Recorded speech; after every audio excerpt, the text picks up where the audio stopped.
Well, let's go ahead and start.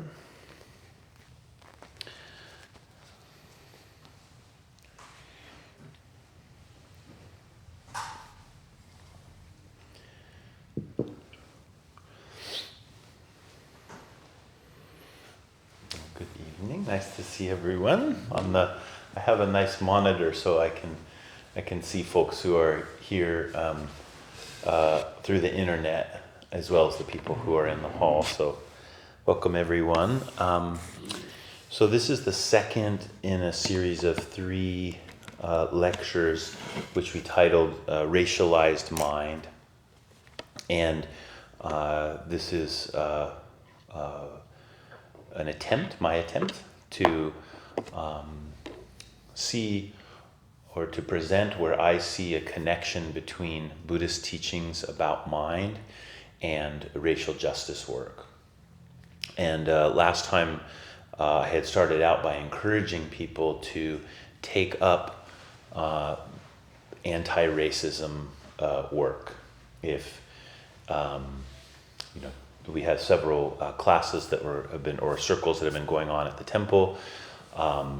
If in your workplace or in your school, there may be those kinds of things going on, groups and seminars and those kinds of things, taking part in those. If there aren't, pushing for them, saying we need those things, and getting active in them.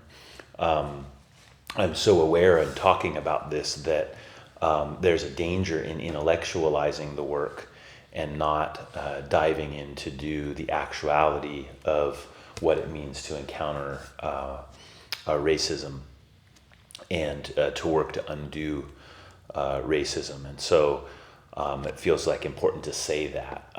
If you're not involved in that directly right now, I'm not trying to, shake a finger at you, but just saying what I'm able to present has to do, I think is only useful if it's combined with that other kind of work. It's a kind of a framework that I feel could be helpful for people who are engaging in the work of undoing racism.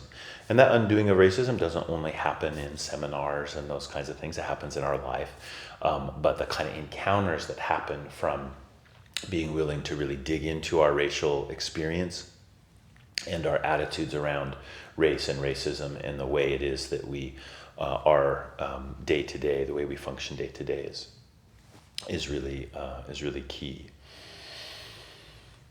To review a little bit about what I was presenting in the first lecture, one of the key things that I was expressing is that to do work to understand, more deeply understand racism, one of the key things that we do is we talk about position and relationality.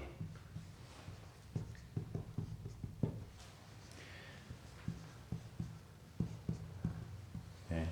So when we think about our experience, it may come as a shock to us, but what I see is completely colored by my position. Right? Sometimes in anti-racism work, or a lot of times you'll hear this term positionality. So positionality has to do with where do you sit? What experiences have you had? What have formed the way that you see the world? If we take that into racial terms, for me, what does it mean to be a white person in North America in 2020? Having grown up in a largely unintegrated part of the country, Salem, Oregon, where the minorities were mainly Latinx people who were segregated into separate schools, not officially by government decree, but in actuality, that was the lay of the land. Yeah, so it was heavy economic segregation and heavy racial segregation based in that community. So when I'm thinking about race, when I'm thinking about my life, I'm hugely colored by that experience. The way I see the world is colored by that experience. Right? That speaks to my position. Right? If I talk more about my position, say I lived overseas for a long time, some of my closest relationships are with people of Asian descent. My wife is Japanese. My kids are biracial. Lots and lots of Japanese friends. So that's also my position. It colors the way that I see things or affects it. So you get the idea. You have positionality around a whole bunch of things, but when it comes to race, you sit in a certain place with regard to race. So a lot of the work that we do when we're trying to undo racism is first to understand that I have a position, and the only way we can really get familiar with our position is to give up on the idea that we see everything how it is, and we see things according to our position. What that leads to is a capacity to listen to other people, right? But so much of the racial power dynamic is not to see other people as people, but to see them as a certain kind of object that we don't need to listen to, right? And so when we enter into anti-racism work, this is so important that we're willing to give up I can grasp how the world is, and be willing to hear the voices of others. So what I was talking about last time is we can think about this kind of work as being outward, right? It's not totally outward, it has to do with inward reflection, etc. But it has to do with the shape of society, the way I see the world, the way other people see the world, how is it that we construct it together. But that there's another relation that we need to pay attention to.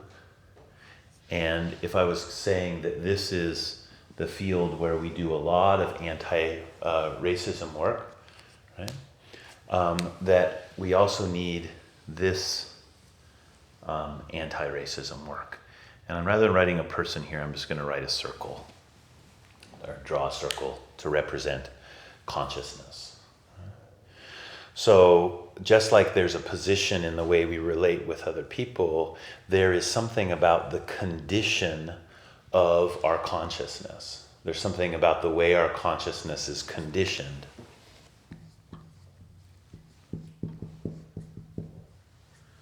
Okay. Which is much like position when we think in this relational way in the anti-racism work. I'm making the case that one of the things that makes Yogacara so important is that it invites us to think about what is the condition of our deep mind or our consciousness. And the kind of work we're doing here, if you enter into this anti-racism work, I don't think anybody doesn't pretty quickly realize the immense vibrancy of how our inner life is entwined in this work. It pushes into very, very deep parts of our being, and you can feel that pretty quickly if you're paying attention to how it is that you feel. I mean, in the kind of seminars and things that I took place in, mostly when I was a school teacher, people are always there's always a lot of emotion, particularly as people are doing it for the first time and they're coming across these kind of locked up things that you didn't know about. And so that's really wonderful. And it also there's skills that we can learn. There's frameworks that we can use to try to understand what's happening in this part of the process. One of the things that happens when we engage, we think about in this relational way, in terms of other people, other beings, and we are able to say, oh, I have the humility to realize that my positionality doesn't let me see everything just as it is, and I have to listen to other beings. This tells us about how we need each other. We need each other to be able to do the kind of healing and transformation that we're aiming at for undoing racism. Right? Justice isn't just about rectifying a social condition. Justice is about liberation of all of our hearts. And so the way in which we need each other to be able to do that is really obvious on this level as we enter as we enter the work. We have to give up on having all the answers. We have to giving up on being the one who can fix it all. There's no magic pill, right? There is the willingness to engage each other in our full humanity, which becomes the medicine. Likewise, this condition of our consciousness, we also need. We need our deep hearts. We need our deep minds. We need all the things that bubble up from the places that we can't see, right, to be able to engage in the work. So the depth of what's happening there is really our resource as we understand more clearly what it means to be conditioned by racialized thinking and racism. So when I started to talk about this axis, so when we talk about that, this vertical axis, the traditional way that Yogacara breaks this up is to talk about the 5 sense consciousnesses. And so that's sight, sound, smell, taste, and touch. So when we chant the Heart Sutra, we say eye, ear, nose, tongue, body, mind. So that's a list of 5 that the more you study this stuff, just, comes together. Sight, sound, smell, taste, and touch. So we say that these are the first 5 consciousnesses. They're the sense consciousnesses, or the sense gates. Okay, and so rather than leave these up here, because I'm gonna start drawing lots of arrows and connecting things, I'm just gonna say the 5 sense consciousnesses. Okay, so those are the first 5. We add to that mind.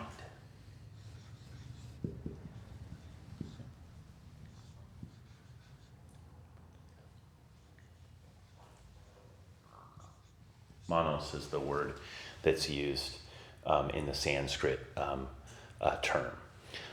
But I'm actually going to erase that because it will distract you here in a second. Okay. So in this case, mind originally referred to all kinds of mind. The earlier Buddhism before Yogacara said that there's the 5 sense consciousnesses and there's mind. Right? So that's what makes up consciousness. The Yogacara system went on to say we need to look at mind a little bit more closely. And the Yogacara system said we're going to call this mind the mind that is the part of the mind that we can see. Okay? We could have a direct experience of and a reflection of the mind. We could have experiences there. But there are other layers of the mind. And Yogacara talks about 2 other layers. It says that there's the manas. This is why I didn't want to leave the manos up there, because it gets confusing. The manas and the alaya. The alaya is referred to as the storehouse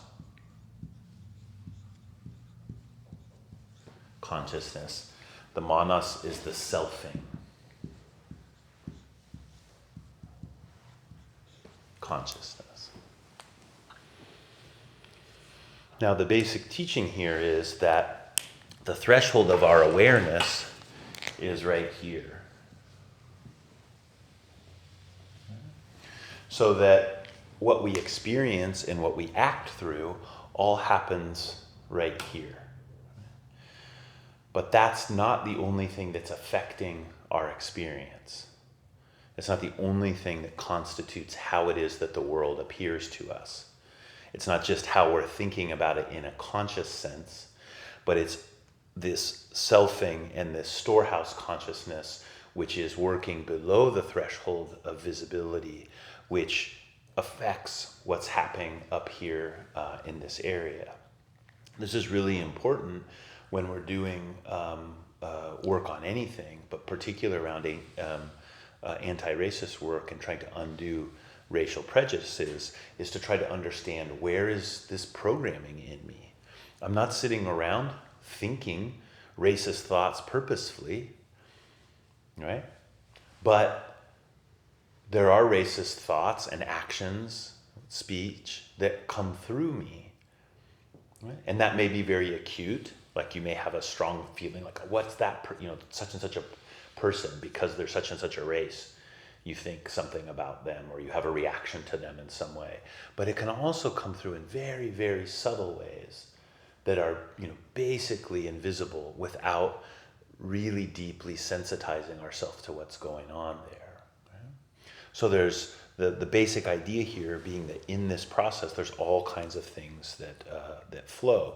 So if we're going to understand what's happening, not just in the relational with other people, but understand what's happening with the deep mind, we need to pay attention to this. So I'd like to talk a little bit about how this system works, some of the basic dynamics that are happening in it, and then relate that to what's happening with racism, and then therefore also with how it is that we could think about anti-racist work. So the core idea here, or one of the core ideas about how this functions, is that in our mind, in a place we can't see directly, these two portions of our consciousness are active. The storehouse consciousness, and I think I talked a little bit about this last time, the storehouse consciousness is the place that is the receptacle for all karmic seeds. So what that means is all of the things that happen in our life, every single thing, every shred,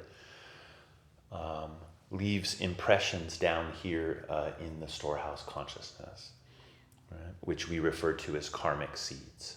Everything is reflected. All the things that are happening up here in this world of the conscious mind are leaving impressions down here in the storehouse. Now, we can just take that on faith. We can also see amazing things that happen in relationship to things coming out of the storehouse.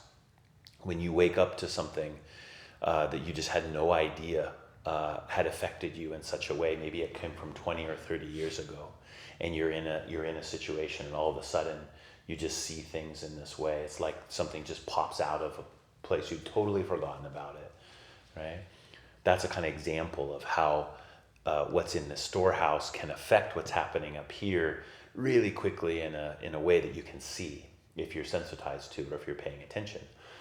But it's also happening all the time, right? And it happens through a very particular kind of process. The storehouse consciousness is one layer. The other layer, the manas, or the selfing consciousness.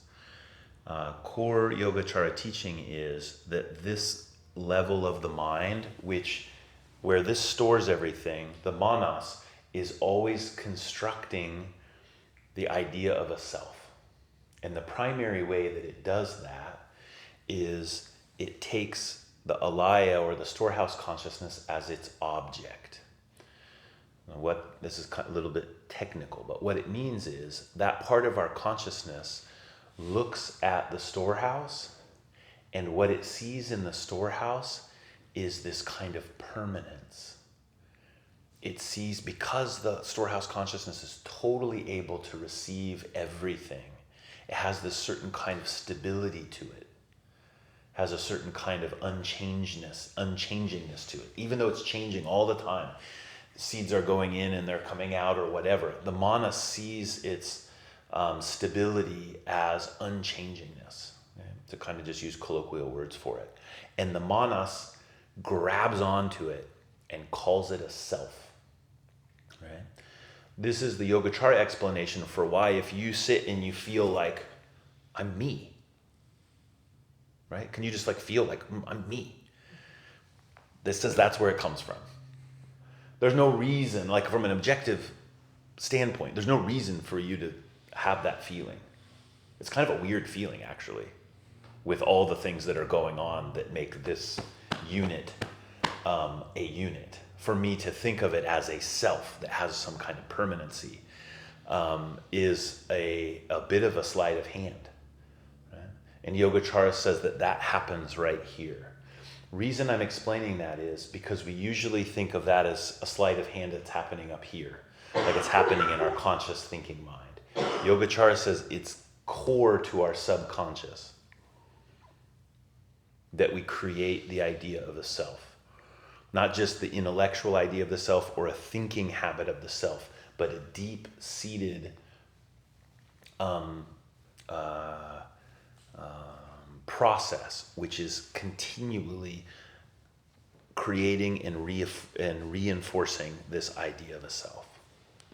Well, the reason that that's so important is because we say that here in that selfing process, that self, can't draw quite straight. Did I grab the wrong ones again? No, this one's okay. Sorry. That self gives rise to a number of core afflictions. So there's self-delusion, self-view, self-conceit. Is conceit I before E except after C? Like that? Good enough? And I'm going to write love just to mess with everybody a little bit. Because we usually think of self-love as a good thing. In Buddhism, this term love is not the kind of love that we think of in a positive sense. It's more like grasping, attachment, addiction, greed, desire, craving. It's that side of love. It's like what you do with ice cream, not so much what you do with people you really, really care about. Okay, so it's that kind of love.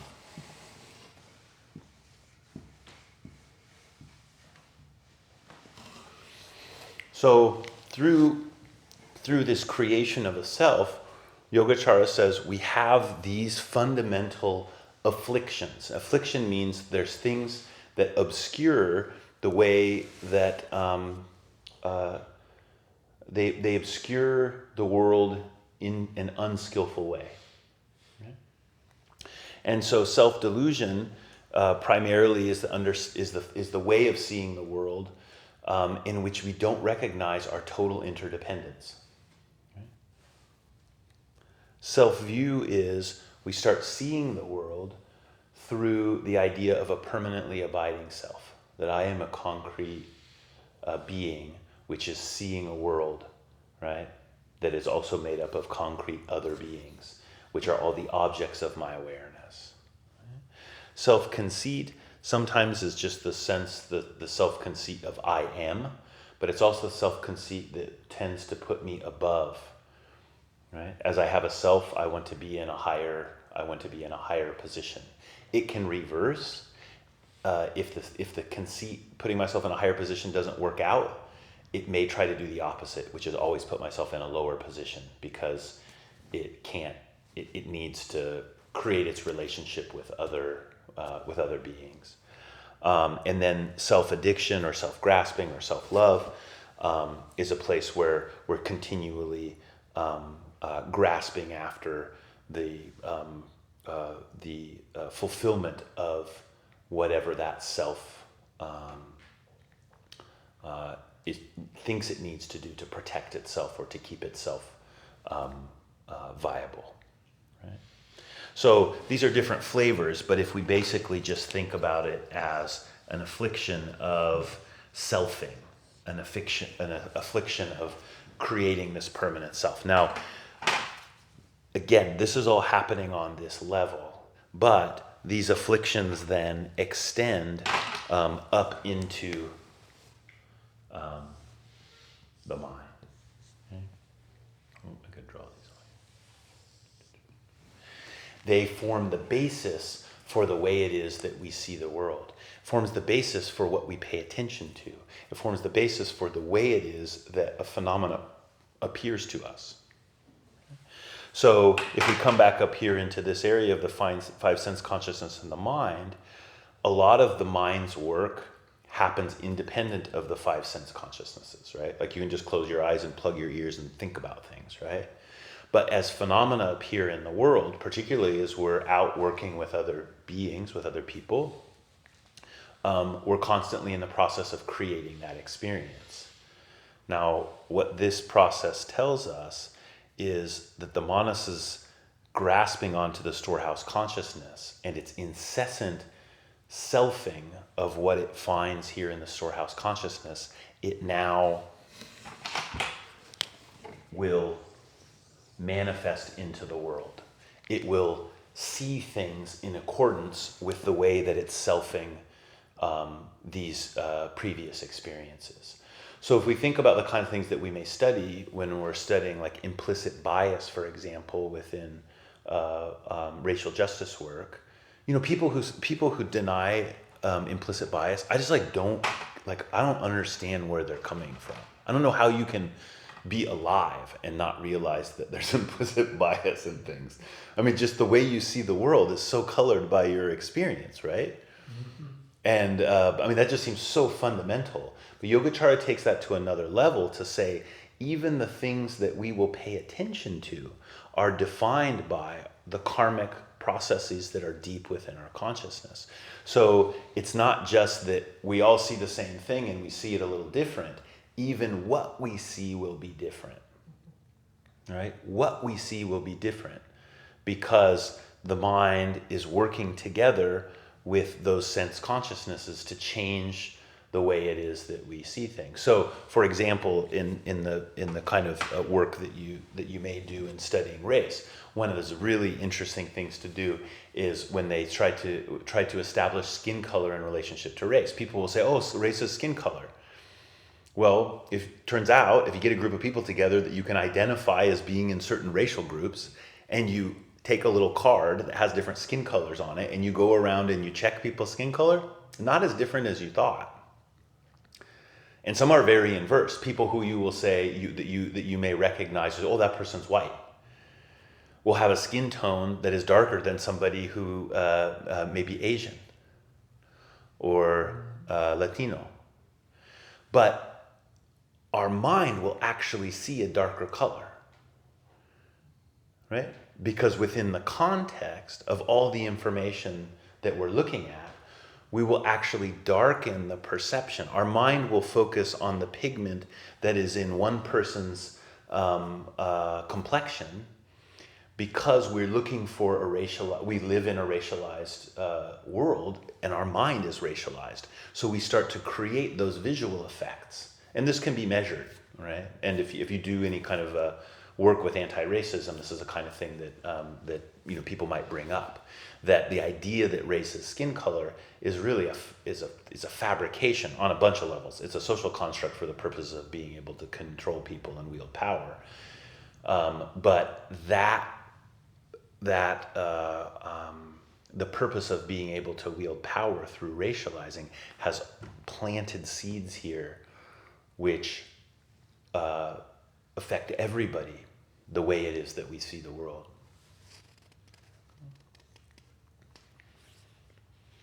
So as we organize the world in relation to a self, which is happening very deep in the consciousness, we then project those as strategies out into the world, strategies of how it is that we perceive. This is a really fundamental teaching of the Yogacara. Now, one of the reasons, again, that we call these afflictions is because they obscure the interdependent nature of beings. As we self things, we give into the idea that phenomena are objects to my subject. Right? Aside from race, okay, that's something that we do very, very naturally. Now, if you insert into that situation a racialized society, which has been racialized for very specific reasons over many hundreds of years, you can see how the uptake of that process of selfing and othering, which is part of our basic ignorance, becomes a carrier for this kind of racialized way of seeing the world. It becomes a kind of poison that is really deep and unrelenting.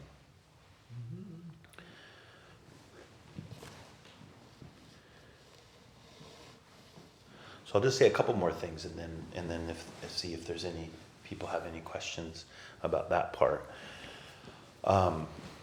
Because this happens at the deepest levels of consciousness, this part below our ability to see or to know or even to experience, a conscious commitment to overcoming these afflictions of self is necessary. Okay? But they can't be rooted out through self-will directly, right? Self-will, this is happening up here. So when you say you've got to make a commitment, if you want to try to root out these afflictions, you've got to make a commitment to rooting them out. But you can't do it just with the tools that show up here. You can't think that that's not quite right. You can't think that you're going to use the tools that show up here to dig down in there and mess with it directly, because you can't. These tools don't allow you to go down and to mess with it directly, just to kind of do the root canal on your manas, That would be pretty sweet, but that's not how it works. But there's actually something really important and beautiful about that. Our job is not to destroy part of ourselves. Our job is to transform it. And this is really central to the Yogacara teachings, right? We don't go in with a hammer, right? We don't go in with a scalpel to try to just cut parts of ourselves out, because we can't.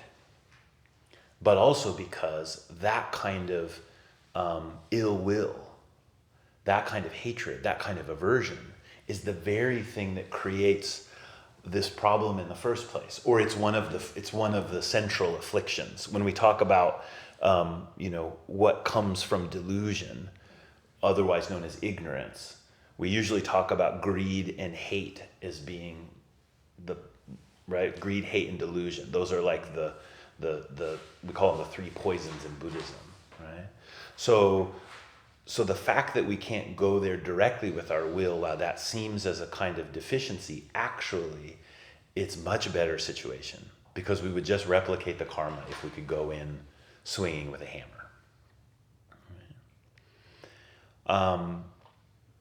On top of that, I touched on this a little bit, but centuries of karmic seeds are being stored in our consciousness. Okay? This is one of the takeaways from this. Centuries, right, of racist karmic seeds have been placed here and are continually being placed here, because society and our deep consciousness mirror each other, right? And all that is happening up here takes its place in the alaya. While you're doing anti-racist work, it's really important to study about that history, right? That the creation of whiteness was on purpose. The creation of whiteness allowed for people to wield power, right, in relationship to people who could then be defined as non-white. And we have that history is very, very clear and rich, and to know about it's important. But when it comes to this work, the reason we want to know about it is so that we know that there's deep wounds that are here, deep in our consciousness, from all sides, right? That's not to say that the suffering has been equal, but it's just to say, this is really important for people who identify as white, that while that whiteness carries a lot of privilege and comes with power, we have also been deeply alienated, right, from our cultural roots. We've been deeply alienated from our own hearts through the processes of brutality that created whiteness, which we participate in, even if we're aware of it or not. So those centuries of karmic seeds that are mirrored out into the world and mirrored back down into deep consciousness, this is integral to the construction and maintenance of a racialized world and a racialized mind, right? It's not just, people say race is a social construct. Yes, it's also a soul construct. It doesn't just exist out there. It exists totally in the imprint in your own deep mind. And the suffering that comes with that oppression affects everyone to one degree or another. So our insights that happen through a relational type of work, anti-racist work, they can pair with these mind insights, right? These insights into the depth of my own conditioning and my own being. And that's where a great release of oppression can happen, and a kind of healing can also happen. That's the promise, at least, that I see from these kinds of teachings. Did anyone have any questions about that part, or thoughts or anything? Mm-hmm. Well, we don't usually use the word, though. You have samskaras. Yeah. Is that comparable to the Leia? That's the deep ruts. So in that case, those would be like formations. We usually translate that as. So the formations, are related to what is happening here in the deep consciousness. They're patterns. And those patterns then get reflected up into the mind. So while we're practicing, one of the ways that working with those patterns is so powerful is that we start to see a pattern. We don't see the root of it directly, but we see a pattern coming up. Like a pattern I worked with for a long time is the bank never worked. Literally like the place you put your money and stuff in. Because I hate banks. And I would just create problems at the bank all the time. I'd be like, why can't they do this? I was always having a hard time at the bank, And, but I had this big chip on my shoulder about banks and capitalism and, money in general. And then one day I was kind of I think it was Sato said to me, she was like, man, Edjo, it seems like you have some kind of a karmic deal with banks. and then I started to look at it and I saw, oh yeah. I have some kind of a pattern I keep playing there again and again and again and again. So that's what this process is. This process is like. Now in a formation, they have very deep levels that we can't talk about in that kind of simplistic ways. But that's the basic idea of it. Yeah. One more thing. Mm-hmm. It's getting a little bit off track. Yeah. You're somewhat of a Jungian. Yeah. Mm-hmm. And I used to read Jung a bunch. Yeah. And there's the unconscious, the collective unconscious, archetypes. Right. So it seems to overlap a little bit, but I can't really articulate that stuff. Yeah. But it's interesting because that's our Western science. Right. Yeah, it really. And this is, so if these are the five senses, and this is the sixth is mind, the seventh is manas, and the eighth is alaya. In many traditions that are related to the Yogacara, they will talk about a ninth consciousness, which is primordial. Mm-hmm. And that primordial consciousness is seen to be the,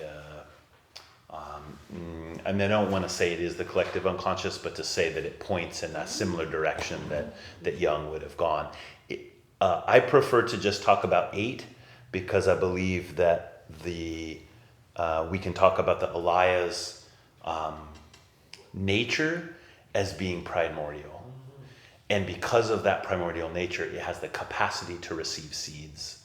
We don't need to divide it out into a separate consciousness of primordial. But there's lots of really difficult to understand that I can't follow debate about that. Mm-hmm. I read a little bit of it and I was like, oh, okay, probably not helpful for me right now. Yeah. You don't? Mm-hmm. You may have addressed this in the first talk, but I don't remember. Could you place the Yogacara in the timeline of Buddhism I missed that. Yeah, so Vasubandhu, who's kind of the biggest, there's several people, but he's kind of he's the guy on the poster with the, like, I'm the Yogacara. Would have been, is still in India, Indian Buddhism. And so it would have been after the turn of the millennium. I'm not sure exactly where in there, like probably the first few hundred years, something like that.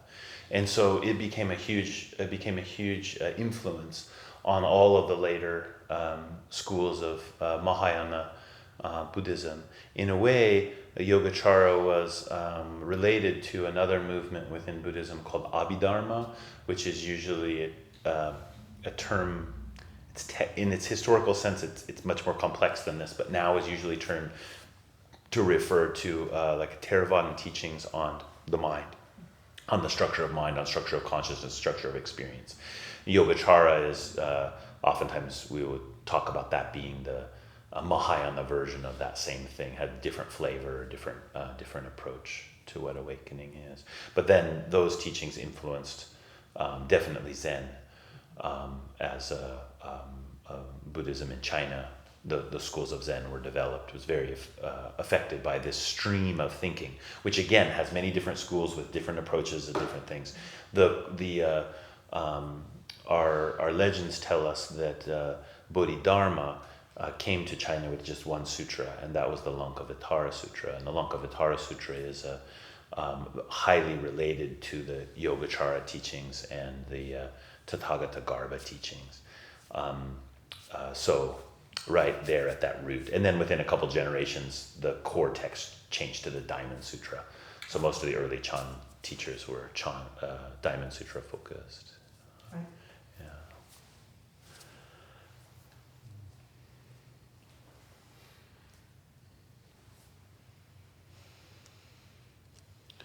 So I think one of the questions when we come to this point, which is important for us to think about, is, okay, so if I can't go down here and address this, if I can't just do the root canal on the afflictions of self, then what? What do I do then? Like, is the message here that you can tinker around here all you want, but you're not going to really be able to get over this self-clinging? Maybe that's not a bad message because it keeps us aware. Like, don't think that you're over self-clinging. That constant vigilance is necessary to be able to see the ways in which the unskillful aspects of these afflictions appear in our world, all right? And I think that's an important part of it. But that also can feel just so like defeatist. Like, well, why even bother? This is just human nature. People will say that oftentimes when it comes to racist work. They'll say, well, it's just human nature to discriminate against other people. So, could we really overcome that? And I usually have two answers.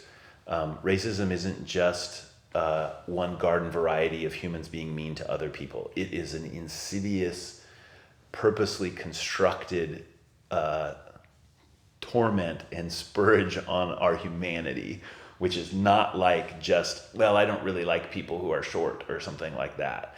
It is a very powerful institution that's been constructed and has ruled our lives so completely that we kind of, even if we don't think it's normal, we've acclimated to it in a way that if we came into it from outside of the way we've been acclimated to it, we would just be completely flabbergasted by it. So that's the first thing I say to people when they say that. The second one is, if that is true, that it is really core to our human nature to discriminate and be to wield power over each other in unskillful ways, wouldn't we want to just continually work against that? If that was our nature, wouldn't we want to just try to not have that be the way that we are? Like if my teeth are of the nature of decaying, I brush them, right? If my mouth is of the nature of getting stinky, brushing my teeth is a positive thing. So, and I also believe that we can overturn them. Okay, but even if we couldn't, I think we should anyway. But as it turns out, this kind of teaching, and I'll talk about this during this last part today, and then it'll be the bulk of what we talk about in the last lecture, is what can we do? Right? We can work with these parts of our consciousness in a way that helps us encounter, helps us more skillfully work with what comes up from the places that we can't see. And as we do that, this is the really liberating part of this model, it changes the seeds that are planted here, right? As these seeds appear in the world and they're dealt with in a different way, a different kind of seed gets planted. Right? And that the seeds that are here and the way that we work with those seeds, we can talk about a transformation that happens because these seeds can be shifted by the way that we do our best to work with things skillfully rather than unskillfully, right? To work with things in a wholesome way rather than an unwholesome way. So way it can seem sort of self-defeatist this way because we say, well, we don't have control over this. It's actually giving us an opportunity. But the opportunity requires us to do something that's really challenging. And that is, I have to release my self-delusion, view, conceit, love, and addiction from up here. Okay, now I'm saying this works down here, but it also works up here in the mind, right? It's challenging to say, I started out with this, it's challenging to say, I don't see the whole thing. It's challenging to say, I don't know. It's challenging to say, things are moving through me that are unskillful. Right? That I am also imprinted with racism. I am also a function of racism. I harbor it. I reproduce it. Right? I'm part of that system. But when I can say that, when I can release from being just centered in I know everything, or what I see is the way things are, or I'm better than, right? Everyone else is racist, but I'm not. Then now a certain kind of work can happen. It's not only challenging, but it's also liberating, because that same self-view, conceit, grasping is incapable of bringing truly transformative or healing medicine. Okay? It is that self-view, conceit, and grasping which is causing the suffering for others and myself again and again and again. It's the place where I need to be a self that is defended in relationship to other beings, who that I have to categorize to be able to keep my self-project going. So that same thing that's challenging is also very, very liberating. It's challenging to work with what is here rather than what we wish was here. Right? It's challenging to work with what is actually moving through me rather than to work with what I think should be moving through me. And this asks us to rely on a wisdom that is beyond just my will. It's beyond just my doing. My will is totally involved, but I don't get to just set it all out. Now, I'm very aware that I'm speaking from the position of a white person in a racialized world. So the tendency is for me to see and speak of things in a way that's in response to white domination. So the consciousness of white Americans, particularly white male Americans, is of domination. And even though we might not be like, I'm going to dominate, like we don't have that kind of feeling, even the idea that I'm going to fix it, right, is a certain kind of domination, that I have the answers, let me bring them to you. So I'm a little heavy in the way that I'm speaking about this, because I'm also speaking to myself about a medicine for that kind of mind. But I want to say that that's not the only thing I'm speaking of. Only talking about curbing the dominating spirit of white Americans, but that this kind of humility and challenge is true for everyone.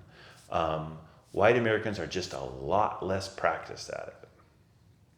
Okay? We're just a lot less intimately familiar with what it means to not be the universal vision, right? Because that's how we've taken and maintained power in this society for a long time. When we talk about a wisdom that is beyond just my will or just my making or my doing, it doesn't mean that there isn't something to be done. It's really quite the opposite. See, if we think of the will as being, okay, I'm just going to go in there and fix things. If I'm saying that's not going to work, we have to rely on something bigger. We have to rely on our deep consciousness, and we have to rely on each other. There's a lot of doing in that. There's a lot of doing in developing sensitivity to what it is that arises from your own heart, right? It's not like, okay, just go eat bonbons and watch reruns of whatever it is you like to watch reruns of. There's something really to do there. It's just not, let me get the wrenches out and make it the way I think it's supposed to be. There's a constant activity of relying what is beyond my self-view, my self-conceit, my self-grasping. To rely on things that are beyond that actually takes a great effort, right? Not an effort to make things the way you want them to be, but an effort to allow, an effort to pay attention, an effort to be sensitive, and to let yourself be reformed. Just like when you have a really deep and honest conversation with another person and you're changed by that because now you can see the world in a different way, right? And hopefully if you're doing work on race and anti-racism, that you can have those kinds of conversations with people who are from different racial backgrounds than you are. You see something in another way, and you are transformed by that. But it takes a real effort to pay attention and not to just insert your view. Okay? Exact same thing when it comes to sensitivity to our own being.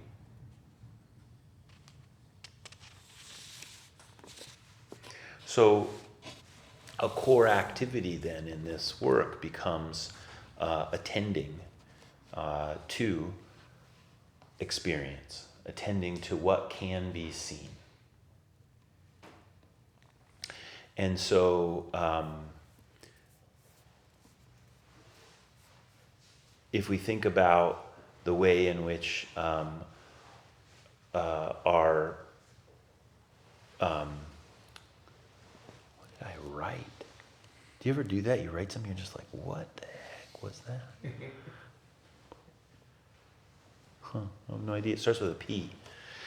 But that if our experience, if we think about it again in the interpersonal sense, is defined in our positionality, right? Where I stand, where I stand within a society, the way that I'm going to see is different. That exact same thing is happening in relationship to our consciousness. So just like we would want to listen to that conversation, we want to learn from that conversation with another person, how do we learn from what it is that is coming up from the depths of our being as we're doing this kind of work or just living our life in general? Our inability to see the depths is not really what would be the word? It's not really like disabling our ability to work with this stuff. It's actually turning us to the functions of what's happening here in our mind. And if we're doing this work, we'll be experiencing all manner of fear, anger, shame, excitement, maybe great ideas, maybe exhilarations, all kinds of things will come from that. They'll move through you. So how do we enhance the skillful side, right? And transform the unskillful to the skillful.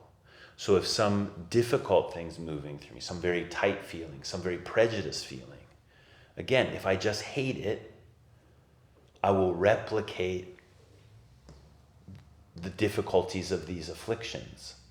And whatever I hate there, and I'm trying, the aversion that I'm exerting to try to get away from me, will twist it so that it can come out in another way.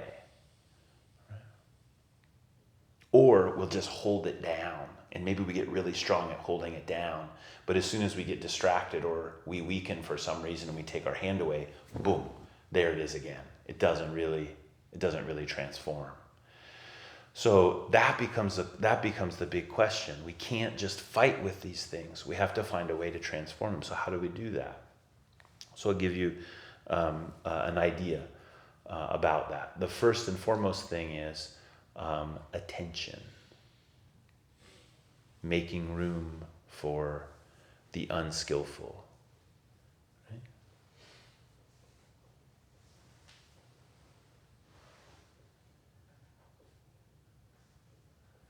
I'm kind of pausing there because that's it's really profound and profoundly difficult.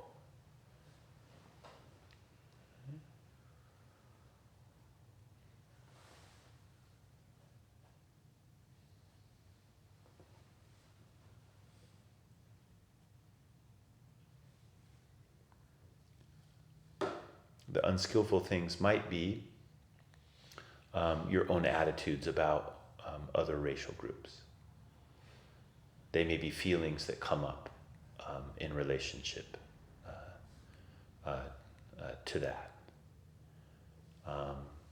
It may be feelings of shame about the way that you've approached life up until now. It might be anger about the way that you've been treated, or the way that you've been essentialized into some particular group. It may be fear. And I just watched this interesting documentary called White Noise, about alt-right groups in North America, the rise of white nationalism and alt-right in the past several years, how it's getting stronger. And it's just very clear the level of fear that it's based in, a fear of losing this system that has benefited but also entrapped white Americans for a long time now. Those white Americans that are involved in that are deeply afraid, right? But they don't know how to work with the fear in a skillful way, and so they work with it in an unskillful way, which is to use the fear to project onto other people and to exacerbate the image that they have of other beings based in the fear that they project out, which is really comes from their own debasement through oppression of other people. All of those things might be there, right? And in a way, they will all feel unskillful, right? Because they're related to this dark truth about who we are.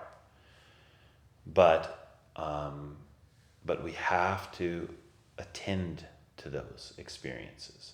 We have to find ways to allow for that presence to be here, because as it is, and when we stay with it directly but don't react to it, we don't make it negative, we don't exacerbate it, etc., we're changing the seeds that we're planting, right? And in that changing the seeds that we're planting, different things start to bloom, right? That's the basic idea. So next time, I'll talk a little bit about the Yogacara analyzes what's happening here, and it divides it out into some different groupings. The two big groupings are skillful mental factors is what they're called, oftentimes translated as in Yogacara, and unskillful mental factors or afflictions. So how do we work with those will be the majority of what I'll talk about next time. And then also just touch a little bit on the deep faith within Buddhism that actually this whole cart can get turned over right at the very base, right? That's our faith in the great luminosity of this depth of our consciousness, that it actually does shine completely pure light that cannot be obstructed by all of our ignorance and greed and hate, and that light is right here with us now. It always is, and it can be relied on very directly, and the transformation can happen in an instant. Right? I'll talk just a little bit about that next time. There's not too much to say about it, except that it can happen in an instant, but then it has to happen every instant. And those two things have to go together. It's not that it happens in an instant and then we go back to the bonbons and the reruns, right? When it turns over in an instant, it means that every moment is the turning over in an instant. And the way that we work with our mind and this turning over at the root starts to look very similar, right? Those two approaches support each other. All right, well, thank you very much for everyone for being here. It's a pleasure to explore this together, and best, what do you call that? Encouragement for all the kind of work you're doing in this area.